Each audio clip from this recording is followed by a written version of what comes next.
ఇది సాధారణ ట్రాక్టర్ కాదు, రైతుల జీవితాన్నే మార్చేసే ఆధునిక టెక్నాలజీ. డ్రైవింగ్ లైసెన్స్ అవసరం లేదు, డీజిల్ ఖర్చే లేదు, ఎవరైనా సులభంగా నడపగలరు. ఇది మీ దగ్గరుంటే కూలీల కొరత, పెరుగుతున్న ఖర్చులన్నిటికీ చెక్ పెట్టచ్చు. తక్కువ ఖర్చుతో తక్కువ సమయంలో పొలం పనులన్నీ చక్కబెట్టేస్తుంది. ఈ వినూత్న మినీ ట్రాక్టర్ వెనక కథ ఏంటి? ఎలాంటి పొలం పనులైనా చేస్తుందా? డీజిల్ ట్రాక్టర్ కంటే తక్కువ ఖర్చు అవుతుందా? దీనిని రూపొందించిన సుశాంత్ని అడిగి తెలుసుకుందాం రండి. ఎవరైతే న్యాచురల్గా ఎలా చేసుకోవచ్చు ఫార్మింగ్ అనేది, ఏమీ పొల్యూషన్ లేకుండా, దాని మీదే ఇది తీసుకురావడం జరిగిందనమాట ముందుకి. చిన్న రైతులందరూ కూడా ఈజీగా దీని మీద ఎక్కి కూర్చుని హాయిగా నడుపుకోవచ్చు అనమాట సార్. డ్రైవింగ్ లైసెన్స్ అవసరం ఏం అవసరం లేదు సార్ ప్రస్తుతం. అంటే ఫామ్ లోపల వాడుకోవడానికి అవసరం లేదు సార్. హైవేస్కి అది మాత్రం పర్మిషన్స్ కావాలి. హైవేస్కి అది మాత్రం మేము ఎక్కడైనా చెప్తున్నాం, కానీ ఫామ్ వరకు అయితే ఏం ప్రాబ్లం ఉండదు. పొలం వరకు డ్రైవింగ్ లైసెన్స్ అవసరం లేదు సార్. ప్రభుత్వం నుంచి ఎటువంటి ఇబ్బందులు ఉండవు. కల్టివేటర్ వేసుకోవచ్చు దున్నడానికి, దాని తర్వాత మల్చింగ్ చేసుకోవచ్చు. దాని కలుపు బాగా పెరిగిపోయిందంటే మల్చింగ్ అన్నీ చేసుకోవచ్చు. ఏదైనా రిపేర్లు వచ్చినా ఏంటి వాళ్ళకి గ్యారంటీ? ఎంతకాలం ఇస్తారు guarantee? Hi Sushant. Hi sir. ఇంతకుముందు మీరు రోబోస్ తయారు చేశారు. అవును సార్, మనం కలిసాం కదా. అవును సార్. అవును. ఆ రోబోస్ నుంచి ఇప్పుడు ఈ ట్రాక్టర్ రంగంలోకి వచ్చారు మీరు. అవును సార్. అవును. ఏంటి ఈ ట్రాక్టర్ స్పెషాలిటీ ఏంటి సార్? ఈ ట్రాక్టర్ ఏంటంటే సార్, మనకి ఖర్చు లేకుండా మనకి రైతులు ఎలా చేసుకోవాలి వ్యవసాయం, ఏమీ బయటికి వెళ్ళి ఏమీ డీజిల్ తెచ్చుకోవడం కానీ, డీజిల్ మీద ఖర్చు పెట్టడం కానీ, మెయింటెనెన్స్ మీద ఖర్చు పెట్టడం కానీ, కూలీల మీద ఖర్చు పెట్టకుండా మనకు ఒక మనిషితో ఒక 20-30 ఎకరాలు ఎలాగ సాగు చేసుకోవచ్చు అనే ఉద్దేశం మీద మనం చిన్న చిన్న రోబోట్ల దగ్గర నుంచి మనం ఈ ట్రాక్టర్ తేడం జరిగిందనమాట అండి. ఓకే. ఇది చిన్న రైతులు, చిన్న కమ్మతాలు ఉన్న రైతులకు ఎట్లా ఉపయోగపడుతుంది ఈ ట్రాక్టర్? అదే చిన్న కమ్మతాల రైతులకి ఏంటంటే సార్, ఇది కూడా మీరు చూస్తే కనుక సైజ్ కూడా చిన్నది, విడ్త్ లెంత్ అన్నీ కూడా చిన్నవి. చిన్న రైతులకి చిన్న ఫార్మ్స్ కోసం కూడా డిజైన్ చేసి పడింది అనమాట అండి. ముఖ్యంగా మనకి ఆర్చర్డ్స్, ప్లాంటేషన్స్కి, పళ్ళ తోటలకి, వెజిటేబుల్స్కి ఇన్నట్లు బ్రహ్మాండం ఉపయోగపడుతుంది అనమాట అండి. దీంతో మనం కలుపు తీసుకోవచ్చు, స్ప్రేయింగ్ చేసుకోవచ్చు, ఇంకా కల్టివేటర్ వేసుకోవచ్చు దున్నడానికి, దాని తర్వాత మల్చింగ్ చేసుకోవచ్చు. దాని కలుపు బాగా పెరిగిపోయిందంటే మల్చింగ్ అన్నీ చేసుకోవచ్చు. మల్చింగ్ అంటే మల్చింగ్ షీట్లు వేయచ్చు అంటారా మీరు? అంటే మల్చింగ్ అంటే నేను అనేది కలుపు బాగా పెరిగింది అనుకోండి, దాన్ని మొత్తం అంతా పీస్ చేసేస్తుంది అనమాట. మూవర్ అంటే భూమిలో కలిగి మూవింగ్ చేసేసి పైనే మీకు లేయర్ లాగా మల్చింగ్ లేయర్ లా ఫామ్ చేసేస్తుంది అనమాట కలుపుని. అందుకని అలా మల్చర్ అనేది దాని పేరు వచ్చింది అనమాట. మామూలుగా దాన్ని మూవర్ అంటాం. కలుపుని మల్చింగ్ లేయర్ లాగా చేస్తాం. మల్చింగ్ లేయర్ లాగా పనిచేస్తాం. భూమిని అలా కప్పి అనమాట. భూమిని అది కలుపునే. Okay okay. భూమిని టచ్ చేయదు అనమాట సార్. టచ్ చేయదు. Okay okay. Like rotavator. Right. మీ ఆలోచన బాగుంది. ఇది పూర్తిగా పర్యావరణ హితమా? జనరల్గా డీజిల్ ట్రాక్టర్లు ఉంటాయి, పెట్రోల్తో డీజిల్ వీటితో వాడే ఉంటాయి, బాగా పొల్యూషన్.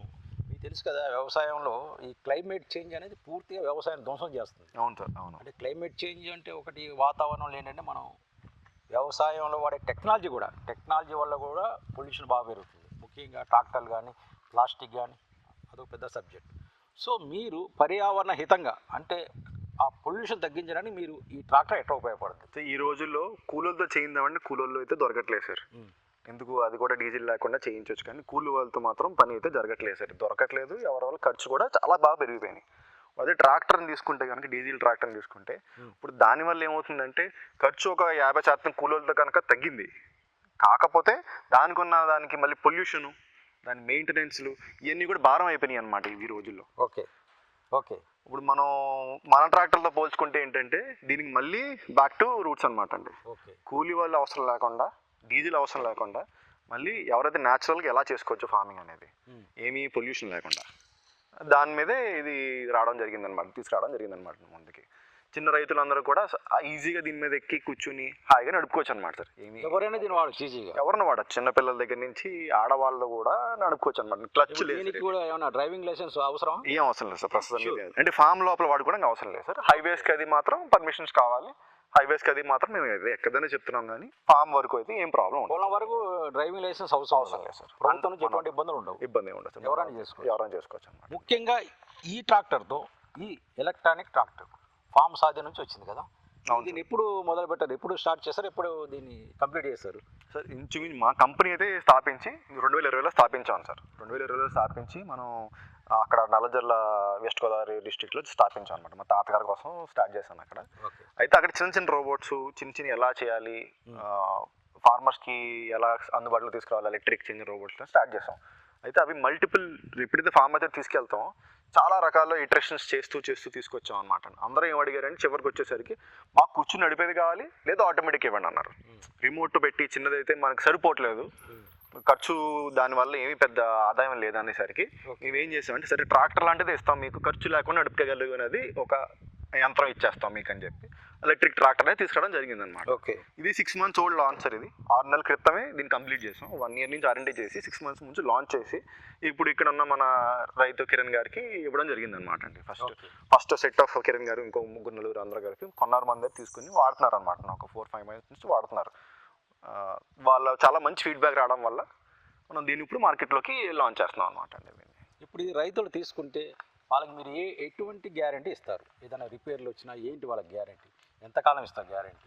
దీని మెయిన్ సార్ బ్యాటరీ అనమాట అండి. బ్యాటరీ వచ్చేసి మీకు 6 years లైఫ్ సార్ అది, and 3 years warranty, on side warranty. ఏం ప్రాబ్లమ్స్ వచ్చినా ఏం చేసినా 3 years వరకు మనమే వచ్చి మా టెక్నీషియన్స్ వచ్చి దీని అంతా చూసుకుని ప్రిపేర్ చేసుకుని మెయింటెనెన్స్ కూడా ఆన్ సైడ్ మెయింటెనెన్స్ అనమాట. ఎక్కడికి ఫీల్ చేయాల్సిన అవసరం లేదు. 6 సంవత్సరాల తర్వాత కూడా ఏమైనా ఖర్చు వస్తుందా, బ్యాటరీ రిప్లేస్మెంట్ కాస్ట్ ఏంటని చాలా మంది భయపడతారు. అవును కదా మరి. అవును సార్, కానీ అది భయపడాల్సిన పని లేదు. అదే భయపడతారు. అదే సార్, అదే సార్. ఇప్పుడు ఏంటంటే మా ప్రొజెక్షన్ ప్రకారం 6 నెలల తర్వాత 6 సంవత్సరాల తర్వాత ఏదైతే మీ బ్యాటరీ ఖర్చు ఉందో, ఇప్పుడు మనకి బ్యాటరీ ఖర్చు ఇంచుమించు 1,80,000-2 లక్షల దాకా అవుతుంది అనమాట బ్యాటరీ ఛార్జర్ కలిపి. అప్పుడు ఇంచుమించు 70,000-80,000 వేలకు వచ్చేస్తుంది అనమాట 4 సంవత్సరాల తర్వాత. అలాగే పడుతూ వచ్చింది. ఇప్పుడు తగ్గుతుంది అనమాట. 60,000 కూడా కట్టాల్సిన అవసరం లేదు, ఎందుకంటే దీని కెపాసిటీ ఉంటుంది సార్. 6 సంవత్సరాల తర్వాత కూడా దీనికి 50% కెపాసిటీ ఉంటుంది అనమాట. ఇది తీసుకెళ్ళి మాకు తీసుకొచ్చిన వేరే సోలార్ బేస్డ్ ఇండస్ట్రీస్ తీసుకెళ్ళిన వాళ్ళు దానికి 30,000-40,000 ఇస్తారు. అడిషనల్గా ఇంకో 30,000 చేసుకుని కొత్త బ్యాటరీ వచ్చేస్తుంది అనమాట ఆ టైంకి. అలా ఒక 60,000 మొత్తంలో వచ్చేస్తుంది. రైతు ఖర్చు పెట్టాల్సిన 30,000 అంతే, ఇప్పుడు 6 సంవత్సరాల తర్వాత అనమాట సార్. ఇప్పుడు జనరల్గా మన ఇంటర్వ్యూలో మీరు ఇవన్నీ చెప్తున్నారు. మన వీడియోని రూరల్ మీడియా వీడియోలు అంటే ఒక నమ్మకం రైతులకి, మనం ఏదైనా వాస్తవం చెప్తామని. మేము కూడా రైతులకు ఏదైనా ఒక టెక్నాలజీ పరిచయం చేస్తున్నప్పుడు దాంట్లో వాస్తవం ఉండాలా, మేము కూడా వాళ్ళని సెల్ఫ్ చెక్ చేసుకోమంటాం. మేము ఏదైనా ఇంట్రడ్యూస్ చేసినా అంటే ఇదేదో కమర్షియల్గానో అలా కాకుండా రైతుకి ఒకసారి ఆ వస్తువు కొన్నాడే అది గ్యారెంటీ ఉండాలా, నమ్మకం ఉండాలా. ఇప్పుడు మీరు ఏమంటున్నారు, ఇవన్నీ చెప్పారు బ్యాటరీ గురించి, ఒక 6 ఏళ్ళ వరకు పనిచేస్తుంది, తర్వాత మార్చుకోవచ్చు, కొంత తక్కువ ఖర్చులో అవుతుంది అంటున్నారు. ఇవన్నీ మీరు రైతుతో ఇది కొంటున్నప్పుడు రైతుకి ఏదన్నా రిటర్న్గా ఇస్తారా, మీరు రాసి ఇస్తారా, ఎట్లా మీ మధ్య ఎట్లా ఎంఓయూ ఉంటుంది? వారంటీస్ అయితే అన్నీ రాసి ఉంటాయి సార్. వారంటీ మొత్తం అంతా కూడా ఇస్తాం అనమాట. ఆన్ సైడ్ వారంటీ అని క్లియర్గా ఒక డాక్యుమెంట్ ఇస్తాం అనమాట. అంటే ఇప్పుడు మనం పంపులు ఉంటాయి సార్, దీనికి స్ప్రేయర్ మనమే ఇది కాబట్టి పంపు మనం తయారు చేసేది కాదు కాబట్టి దానికి ఒక 6 నెలలు వారంటీ ఇస్తాడు అనమాట దానికి. సో ఏ పనిముట్టుకి ఎంతెంత వారంటీలు ఏ పార్ట్స్కి అనేది కూడా ఒక లిస్ట్ ఇస్తాం అనమాట సార్. ఆ లిస్ట్ ప్రకారం ఏ మార్పులు జరిగినా వితిన్ వారంటీ అన్నీ మనం ఫ్రీగా రిప్లేస్మెంట్స్ చేసేస్తాం అనమాట సార్. మనం ఎవరు ఇప్పుడు రోటోవేటర్ కొంటే ఇంకొక దగ్గరికి వెళ్ళాలి, ఇక్కడ పంపు పొద్దు ఇంకొక దగ్గరికి వెళ్ళాలి, అలాంటిది ఏమన్నమాట ఉండదన్నమాట. మన దగ్గర తీసుకున్న పర్మిట్లన్నింటికి మన దగ్గరికి వస్తే మనం అన్నీ వాళ్ళకి ఏం కావాల్సిన దాని పార్ట్ రిపేర్ కానీ మెయింటెనెన్స్ కానీ రిప్లేస్మెంట్ కానీ అన్నీ మనం చేసి వాళ్ళకి ఒక సొల్యూషన్ ఇచ్చి పంపిస్తాం అనమాట సార్. పక్కాగా సార్. ఇప్పుడు ఈ ట్రాక్టర్ కలిగి ఉన్న రైతు దగ్గర 10 మంది కూలీలు ఉన్నట్టేనా? అంతేగా సార్. ఉంటాయి అంతేగా సార్. పక్కానా? అంతేగా సార్. ఖచ్చితంగా చెప్పండి, ఏ పనులు చేస్తుంది ట్రాక్టర్? ఎన్ని పనులు చేస్తుంది వ్యవసాయంలో? ఇంచుమించు మీకు ఒక 12 పనిముట్ల దాకా దీనికి ఆరామ్సే చేసుకోవచ్చు అనమాట. ఏమేమి చెప్పండి? ఒకటి రోటోవేటర్ వేసుకోవచ్చు సార్. ఓకే. దానికి కల్టివేటర్ వేసుకోవచ్చు. రైట్. దాని తర్వాత రివర్స్ ఫార్వర్డ్ రోటోవేటర్, మల్చరు, స్ప్రేయరు, మళ్ళీ బ్లోవరు, ఇంకా దాని తర్వాత మీకు ఇదేంటి ప్లవ్ అంటే ఒక సింగిల్ ప్లవ్ మోల్డ్ బ్లోడ్లో చిన్న ప్లవ్ వస్తుంది అన్నమాట. ఓకే, అది వేసుకోవచ్చు సార్. వీడింగ్ పర్పసెస్కి. దాని తర్వాత మీరు ఇంకా స్ప్రేయర్లోనే ఇంకో 2-3 రకాలు ఉన్నాయి, బ్లోవర్ లాంటివి కానీ, ఫ్యాన్లు ఉంటాయి, డబుల్ ఫ్యాన్స్ బ్లోవర్లు, ఇవన్నీ పెట్టుకోవచ్చు సార్. ఇంకా దానిపైన మీకు ట్రాన్స్ప్లాంటర్లు వేసుకోవచ్చు, అంటే సోయింగ్కి దానికి వెనక తగిలించుకోవచ్చు మన ట్రాక్టర్ తగిలించుకున్నట్టు. ఇంకా దానిపైన మీరు ఇదేంటి మన హార్వెస్టింగ్ సంబంధించి రీపర్ తగిలించుకోవచ్చు.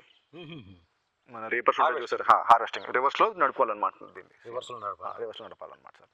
సో అలాగా రీపర్లో మళ్ళీ 2-3 రకాలు ఉన్నాయి అన్నమాట అండి. రీపర్ ఒక దానికి నాట్లు వేసే విషయంలో అలాంటి మల్టిపుల్ రకాలన్న ఇన్ని పనిముట్లు దీన్ని తగిలించుకోవచ్చు అనమాట అండి. జనరల్గా మనం కొన్ని పొలాల్లో కాయగూర పొలాలు కానీ, అల్లం కానీ, ఇతర కాయగూరలు కానీ బెడ్ సిస్టమ్ ఉంటుంది, మీకు తెలుసు కదా, సాయిల్స్ ఉండే మధ్య. మరి ఆ మధ్యలో ఇది వెళ్ళినప్పుడు అది పంట దెబ్బతినకుండా ఆ సెటప్ ఉందా దీనికి? అవును సార్, అదే అదేంటంటే బెడ్ మధ్య బెడ్ మధ్య నుంచి వెళ్ళొచ్చా కలుపుతాయి? బెడ్ మీద నుంచి వెళ్ళిపోవచ్చు సార్, ప్రాబ్లం లేదు దీనికి. అందుకే ఇది చిన్నగా ఉందని చూసారా, ఇది 3 ఫీట్లు ఉంటుంది అనమాట. బెడ్ 4 ఫీట్లు 4.5 వేస్తారనమాట సార్. ఇది దిగేసరికి బెడ్ కింద దిగేసరికి 3 ఫీట్లు గ్యాప్ ఉంటుంది అనమాట. ఆ లెక్క చూసుకున్నారు మీరు? ఆ లెక్క చూసుకుంటాం అనమాట. ఓకే, లెక్క చూసుకుని వెళ్ళిపోద్ది అనమాట. రైట్. లేదంటే బెడ్కి అటు ఇటు బెడ్ మధ్యలోంచి వెళ్ళిపోద్ది అనమాట. అదే అంటున్నాను, మొక్క చిన్న బెడ్ డిస్టర్బ్ కాకుండా వెళ్తుంది మధ్యలో. మధ్యలోంచి వెళ్ళిపోద్ది అనమాట. ఆ రెండు వైపులా కలుపు ఉంటుంది కదా. అవును సార్. అప్పుడు ఏంటంటే ఈ బెడ్ మీద నుంచి వెళ్ళేటప్పుడు అటు ఇటు కల్టివేటర్ వేసుకుంటాం అనమాట. కల్టివేటర్ లేదా గుంటగా పెట్టుకుని దాన్ని చేసుకుంటాం అనమాట సార్. అది బెడ్ మధ్యలో వెళ్ళిందంటే రోటవేటర్ వేసుకోవచ్చు.